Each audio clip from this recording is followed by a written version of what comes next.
तो जैसा guys SmackDown के एपिसोड में एक्सपेक्टेड था, कुछ वैसा ही ब्रॉक लेसनर ने किया, क्योंकि जो रोमन रेंस ने उनके साथ मैडिसन स्क्वायर गार्डन में किया था भाई, उसका कुछ बदला भी तो लेना था। और ट्रक का डोर लेके ब्रॉक लेसनर आ गए रिंग के बीचों बीच में। तो बहुत सारी चीजें भी स्मैकडाउन के एपिसोड में से, बहुत सारी तो नहीं, कुछ मेन चीजें भी उसको हम लोग डिस्कस करेंगे और ज्यादा टाइम आज बिल्कुल वेस्ट नहीं करते।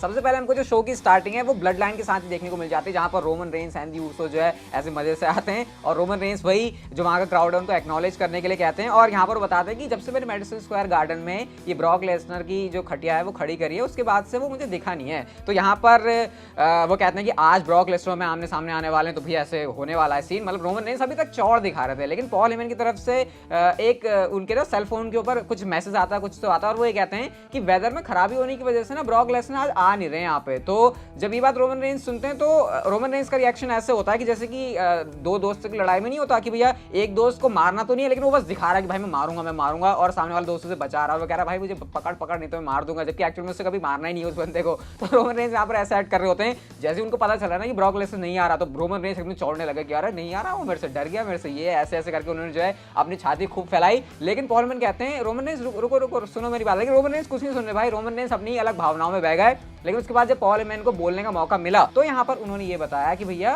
ब्रॉक लेसनर की जो उनका प्राइवेट जेट है वो लैंड हो रहा है और वो एरेना की तरफ ही आ रहे हैं। और जैसे ही रोमन रेंस के बाद भाई पता चली, रोमन रेंस ने अब तक जो बातें कही थी कि वो स्मैश कर देंगे, ये कर देंगे, उनकी हवाइयां खराब हो गई। और वो पॉल हेमन से कहते हैं कि भाई देख हमारा तो हो लिया, अब तो ये सेगमेंट खत्म करके यहाँ से निकल ले। और पॉल हेमन की भाई डर के हालत खराब हो जाती है, क्योंकि उनको लग रहा था भाई रोमन रेंस ही मेरे को कुछ करेगा, बचाएगा। लेकिन रोमन रेंस और ऊसोस यहाँ से खुद ही कल्टी काट रहे हैं। अब Roman Reigns, Usos, Paul Heyman सारे के सारे जो बंदे हैं वो बैक स्टेज जाते हैं और यहाँ पर वो एक कार के अंदर किसी के अंदर तो बैठ गए, जहाँ पर जिमी या जे उस समय से कोई ड्राइव कर रहा था।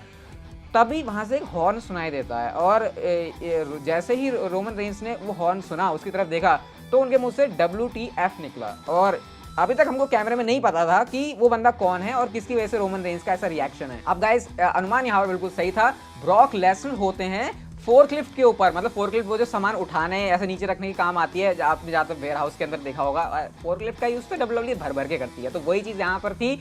लेकिन ऐसा फोर्कलिफ्ट का यूज की ब्रॉक लेसनर उसके वो जो नुकीली चीजें हैं वो ऐसे लेके आते हैं कि भाई उन्होंने कार की जो दोनों जो शीशे हैं उसके ऊपर घुसेड़ दिया। अब देखो WWE ने एंगल बहुत सफाई से लिया, क्योंकि एक्चुअल में भाई वहां पर रोमन रेंस, दी ऊसोस, ब्लड लाइन पूरी बैठी हुई है, तो ऐसे में सही में तो उनको ऐसे उधेड़ नहीं सकते। बट WWE ने बहुत ही अच्छे तरीके से यहाँ पर शॉट का यूज लिया, जिससे देखने में पूरा ही लग रहा था कि ब्रॉक लेसनर ने घुसेड़ दिया अंदर। और उसके बाद जो है अगला एंगल हमको ये दिखता है कि ब्रॉक लेसनर तो बड़े हंस रहे हैं, ऐसे काउबॉय हैट उन्होंने पहनी हुई है, लेकिन Roman Reigns and the Usos जो है कह रहे हैं भाई अब इस कार का तो हो गया कल्याण, अब इसका कुछ नहीं हो सकता। वो वहां से भागते हैं, वो दूसरे ट्रक के ऊपर जाते हैं और इस बार तो कुछ अलग ही हो गया। ब्रॉक लेसनर जाने नहीं देते उन्हें और दरवाजे खोल लेते हैं। अब होगा क्या, देखो अगर कोई ट्रक मूव कर रहा है, उसके दरवाजे खुले हुए हैं, आप उससे टकरा जाओ तो क्या होगा, ऑब्वियस सी बात है आप गिर जाओगे। लेकिन वो आप नहीं है, वो ब्रॉक लेसनर है भाई। दरवाजा ही टूट गया ट्रक का और वो दरवाजा ऐसे गिरा कि ब्रॉक लेसनर के हाथ में सिर्फ वो दरवाजा रह जाता और वो जो सारे बंदे वो भाग लेते हैं वहां से। तो वो मेरे को इतना फनी, मतलब क्या बोलूं उसे। और हाँ एक चीज तो रहेगी भाई, फोर्कलिफ्ट से उन्होंने उसको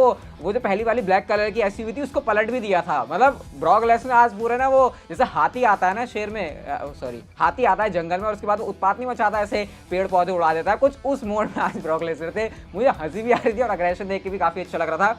अब ब्रॉक लेसनर तो भाई अकेले रह गए, सारे के सारे बंदे वहां से चले गए। ब्रॉक लेसनर एंट्रेंस करते हैं एंड गेस व्हाट, वो उस टूटे हुए डोर के साथ आए और उसको लेके आए भाई इज्जत से रिंग के अंदर, उसको बीचों बीच रखते हैं। और भाई यहाँ पे फिर उन्होंने जो रोमन रेंस के लिए सारा जो है गुस्सा निकाला हुआ था कि ये बंदा अभी ऐसे भाग रहा है, लेकिन रेसलमेनिया तो 2 हफ्ते में है, तो कहाँ भागेगा, और उनको जो है रोमन रेंस का ब्लड चाहिए, मतलब वो सारी बातें। वो ये भी कहते हैं कि तुमने मेरे अंदर का जो बीस्ट है उसको भी निकाल दिया है। तो कुल मिला के ब्रॉक लेसनर ने आज उन्हें कुछ करने का मौका तो नहीं मिला ज़्यादा, लेकिन जो उन्होंने चीजें करी शो के ऊपर, वो भले हमको फेस टू फेस ऐसे कन्फ्रंटेशन कोलाइड करते हुए नहीं दिखाई थी, लेकिन मेरे ख्याल से ये उससे बढ़िया था। क्योंकि ऐसे सेगमेंट में बहुत बार देखते हैं कि 2 सुपरस्टार आपस में आए या फिर उन्होंने ऐसे करते हैं, बट आज ये चीज WWE ने करी, मुझे इसको देखने में काफी मजा आया। और क्राउड जो सपोर्ट कर रहा था भाई, जब रोमन रेंस ये कहते हैं ना कि लेसनर नहीं होगा तो वी वांट लेसनर के ऐसे धमाकेदार चैंट लग रहे थे। जब ब्रॉक लेसनर रोमन रेंस को चेस करे तो उस टाइम पर क्राउड काफी एनर्जेटिक था, काफी एक्साइटेड था।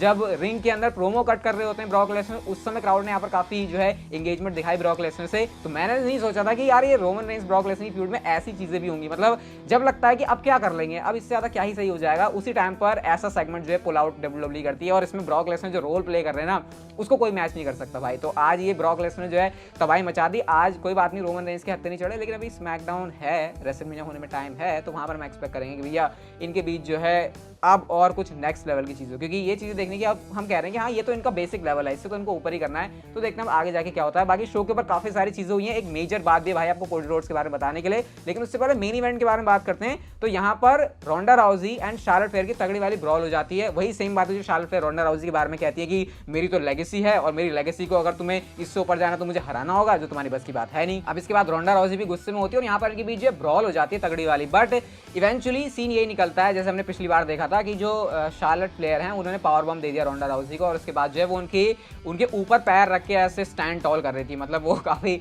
शाही तरीके से उन्होंने इस चीज को किया, तो काफी स्ट्रांग लग रही है शार्लेट फेयर अभी एटलीस्ट रोंडा राउजी के सामने। और यूजुअली हमने ये देखा है कि जब बंदा वीकली शोज के ऊपर ऐसे स्ट्रांग दिखता है तो उसमें बाद में जाकर ज़्यादा कुछ सीन बनता नहीं है। बट मैं सही बताऊँ तो इस वाली फ्यूड में मैं जैसे मैंने आपको बताया था उतना इंटरेस्टेड नहीं हूँ, बट आज का सेगमेंट अच्छा था ये मैं कह सकता हूँ। शुरुआत में जो शार्लेट फेयर का प्रोमो है वो वैसे रोबोटिक लग रहा था, रोंडा राउजी के चेहरे पर भी ज़्यादा कोई एक्सप्रेशन नहीं थे, तो बट उसके बाद में एंड में जो सेगमेंट था वो अच्छा था। और ये बात आप नोटिस करना कि रोंडा राउजी एंड शार्लेट फेयर को काफ़ी बार ये मेन इवेंट के अंदर दिखा रहे हैं, तो इसका मतलब कि शायद रेसलमेनिया के अंदर इनका मेन इवेंट होने वाला है। लेट्स सी क्या होता है। बट ये मुझे आज स्मैकडाउन के एपिसोड से मेजर चीजें लगी। बाकी ओवरऑल शो के ऊपर यार ऐसा लग रहा है रोमन एंड ब्रॉक ही पूरा शो चला रहे हैं, इसके अलावा यहाँ पर WWE ज्यादा कुछ कर नहीं रही है। लेकिन गाइस एक बहुत बड़ी चीज WWE करने जा रही है और कोडी रोड्स के बारे में एक अल्टीमेट अपडेट आपको देता हूँ। कोडी रोड्स ने WWE के साथ साइन कर लिया है और गाइज ये बात हमको पता चलती है PW इनसाइडर की तरफ से। और मैं आपको बता दूं, अगर मैं सारी चीज़ों को एनालाइज करूं तो PW इनसाइडर से पुख्ता कोई सोर्स होता नहीं है WWE की इनसाइड बातें जानने का। तो उन्होंने ये बात बताई कि आज से 10-12 दिन पहले जो कोडी रोड्स हैं वो WWE के साथ कॉन्ट्रैक्ट साइन कर चुके हैं और रेसलमेनिया वीकेंड पर उनका आने का प्लान है अभी WWE के शेड्यूल के हिसाब से। तो Seth Rollins and Cody Rhodes, Dave Meltzer कह रहे थे कि मैच होना ही है, लेकिन हाँ डेव मेल्जर की काफी सारी बातें जो इधर उधर भी हो जाती हैं। बट PW इनसाइडर ऐसा सोर्स है जिसकी बात एटलीस्ट मैं तो मानता हूँ और मुझे लगता है कि अब ये चीज़ होने वाली है भाई कि कोडी रोड्स WWE के अंदर आने वाले हैं, क्योंकि उन्होंने जो साइन कर लिया। और हम जो सोच रहे थे कि भाई सेथ रॉलिंस की तो कोई डायरेक्शन ही नहीं, उनके साथ कुछ नहीं हो रहा, तो शायद सेथ रॉलिंस को कोडी रोड्स के साथ ही मैच मिल रहा है। या फिर ऐसा भी WWE कर सकती है कि रेसलमेनिया के बाद जो रॉ आफ्टर रेसलमेनिया उसके अंदर उनको फीचर कर दे। बट इतना है भाई कोडी रोड्स वापस आ रहे हैं WWE के अंदर, क्योंकि PW इनसाइडर से रिपोर्ट पता लग गई है और WWE को बड़ा नाम तो चाहिए, एकदम से उनको टिकट सेल्स में बूस्ट चाहिए। तो अब ये वो वाले कोडी रोड्स नहीं रह गए हैं जो कि पुराने टाइम में WWE के अंदर हुआ करते थे। इन्होंने इंडीज के अंदर AEW के अंदर काफी नाम कमाया हुआ है, स्टॉक काफी हाई है, इसीलिए WWE इतना ज्यादा रेट कर रही है। वरना पहले तो आपको पता होगा कि कोडी रोड्स के जो है स्टारडस्ट वाले दिन चलते थे, बट अब वो कहानी जो है काफी पुरानी हो चुकी है और इस बार काफी मेजर वे में एंट्री मारेंगे कोडी रोड्स। और सेथ रॉलिंस के साथ मैच हो जाए तो फिर भाई मेरे ख्याल से उससे ज्यादा तो फैंस की एक्सपेक्टेशन है नहीं। तो देखते हैं किस तरीके से WWE उनके रिटर्न को प्लान करती है। लेकिन फिलहाल के लिए हमारी आज की वीडियो ये तक की थी। अगर आपको अच्छी लगी तो लाइक शेयर सब्सक्राइब और नोटिफिकेशन बेल को ऑन कर दो and see you guys in my next video.